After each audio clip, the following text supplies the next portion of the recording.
Алло. Ұлжан, сәлем, қалың қалай? Сәлем, жақсы, Назгүл, өзің қалайсың? Жақсымын, рахмет, шүкір. Ұлжан, қысқаша бір нәрсе айтайын. Қазір сен Шығыс Түркістан тақырыбының маманысың ғой енді. Қазір газетеде Шығыс Түркістан туралы маңызды мағлұматтар берем, сен өзің бір көріп, бағасын беріп көр. Жарайды. Жіберіп алма, оқып танысып шығамын. Жіберіп алма, бұл қазір программа болады, бір 10 минуттан кейін басталады. Хорошо. Газетеден көре аласың. Жақсы. Рахмет үлкен, Назгүл. Жақсы, рахмет. Көріскенше. Çin ve Avrasya'yı bağlayan büyük köprü, Doğu ve Batı kültürünün buluştuğu alan, medeniyetin en net kesiştiği noktası. Doğu Türkistan'dan bahsediyorum. Bu kadar güçlü özellik büyük güçlerin dikkatini çekmekte de gecikmedi. Ticaret yolunun merkezi olarak da kabul edilen Doğu Türkistan hep en büyük güçlerin mücadele sahasıydı. Bugünlerde hemen her gün üzerinde konuştuğumuz Doğu Türkistan meselesi de tam olarak bu noktada siyasi ve etnik bir mesele olmaktan uzaklaşıyor. Ben de Doğu Türkistan meselesini 10 başlığa sığdırıp daha anlaşılır hale getirmeye çalıştım. Başlayalım. Tarihsel sürece bakalım. Yüzyıllar önce Çin, Hun devletinin sağ kolu Doğu Türkistan'ı almak için Hunlar ile 70 yıl süren ciddi bir mücadeleye girişti. Aynı mücadele 2. Göktürk Devleti zamanında da Çin'in Orta Asya'ya girme planıyla da ortaya çıkmıştı. Çin'in 639'da yerleştiği Doğu Türkistan'dan çıkışını ise tam 115 yıl beklememiz gerekecek ve uzaklaşma Talas Savaşı ile başlayacaktı. İşte böyle. Doğu Türkistan tarih boyunca mücadele alan olmaktan kurtulamadı. Yüzyıllar önce başlayan gelenek 2000'li yıllara kadar taşındı. Biraz da büyük oyundan bahsedelim. 19. yüzyılda İngilizlerin The New Great Game planı, yani büyük oyun, Rusya ve İngiltere arasında Orta Asya'da verilen mücadele olarak tanımlandı. Peki Çin bu işin neresinde? Halbuki bu büyük oyunda yalnızca 2 aktör yoktu. Unutulan 3. aktör Çin'di.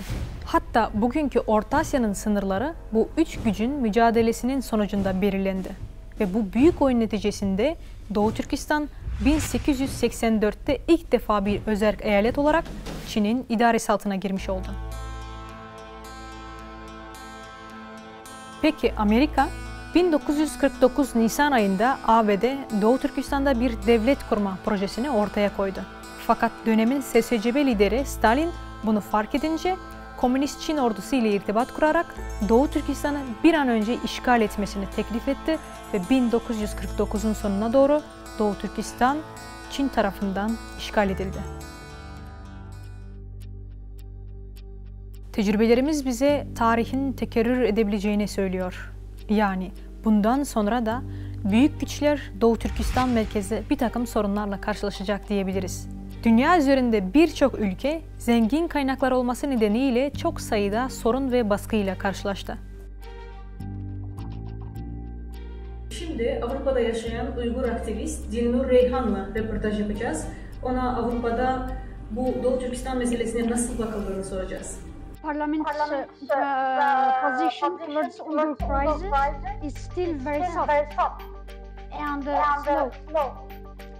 What the EU did out in limits condemnation and asking China to accept that European delegation to observe the situation in the region. And also giving some prix for this human rights work to Uyghurs, for example, for the academic İlham Tohti. Doğu Türkistan'ın en önemli hazinesi ise konumunun fazlasıyla stratejik olması. Pamir, Altay, Tanrı Dağı olmak üzere 3 dağın kuşattığı alan dünyadaki nadir örneklerden birini ortaya çıkarıyor. Özgün konum bununla da sınırlı kalmıyor. Doğu Türkistan'ın Çin'e bakan tarafı dümdüz. Bahsettiğimiz düzlük Doğu Türkistan'a sahip olanın Çin'in batısından kuzeyine kadar hakim olması anlamına geliyor. Bu arada bu bizim değil, Çinli General Zhou Zongtang'ın yorumu. Çin, Doğu Türkistan'ın dağlarını da fazlasıyla önemsiyor. Bu dağlar arasında Orta Asya yani Batı Türkistan'ı bağlayan geçitler var. Şu anda Çin bu geçitlerde hakimiyet kurmuş durumda. Burada görünen o ki Doğu Türkistan'ın işgali olmadan Çin büyüyemez. Zhou Zongtang 1884'te kritik bir söz daha söyledi. Çin'in güçlenmesi kuzeybatı olmadan olamaz. Tang burada tabii ki de Doğu Türkistan'dan bahsediyor. Peki Doğu Türkistan'ın güvenliği neden bu kadar önemli? Çin'in kalkınması ve istediği güce ulaşabilmesi için güvenilir bir ortam oluşturması şart. Doğu Türkistan'daki bu istikrarsızlık Çin'in temel çıkarlarıyla zıt düşüyor. Bu nedenle Çin'in ilk görevi Doğu Türkistan'ı istikrara kavuşturmak diyebiliriz. İstikrara kavuşturmanın en ilkel yolu ise baskıcı politikalardan geçiyor. Çin'in yaptığı tam olarak bu. Doğu Türkistan'daki istikrarsızlık Çin'in hem kalkınma hem de güvenlik politikalarına zarar veriyor. Avrasya ayrıca Çin'in hem ham madde deposu hem de büyük pazar konumunda. Bu nedenle Çin'in en çok dile getirdiği stratejisi bir kuşak bir yol projesi. Bir kuşak bir yol Çin'in hem Avrasya'ya çıkış yolu hem de 21. yüzyıldaki Çin'in en güçlü politikası. Bu konuda Çin'in resmi görüşü ise şu şekilde. Tayvan'da bir sorun çıkarsa Doğu Türkistan'ı ve Orta Asya'yı etkilemez. Orta Asya'da bir olay çıkarsa Tayvan'da da mutlaka sorun çıkar. Tayvan ile Çin aynı ırk ve aynı kültürü paylaşıyor. Sorun çıkarsa bile gelecekte nasılsa geri alabiliriz. Fakat Doğu Türkistan tamamen farklı bir ırktan olduğu için geri alma şansı neredeyse hiç yok. Bu arada Çin'in Avrasya'dan çektiği enerji hattı, ulaşım hattı, demiryolu hattı Doğu Türkistan'dan geçiyor. Bu da tüm süreci hızlandıran önemli bir etken.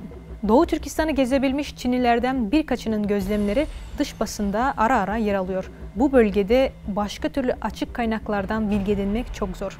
Çünkü yerel halkın bu tür bilgileri dışarıya aktarması her açıdan neredeyse imkansız.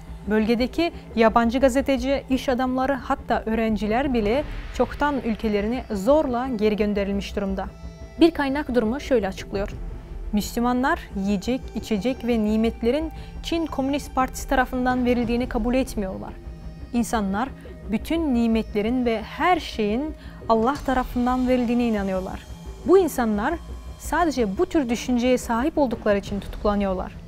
Bu onların en büyük suçları. Peki Doğu Türkistan'daki soykırımın nedenleri hakkında neler biliyoruz? Öncelikle Жақсыңыз, Гүл, өзің қалайсың? Жақсымын, рахмет, шүкір. Ұлжан, қысқаша бір нәрсе айтайын. Қазір сен Шығыс Түркістан тақырыбының маманысың ғой.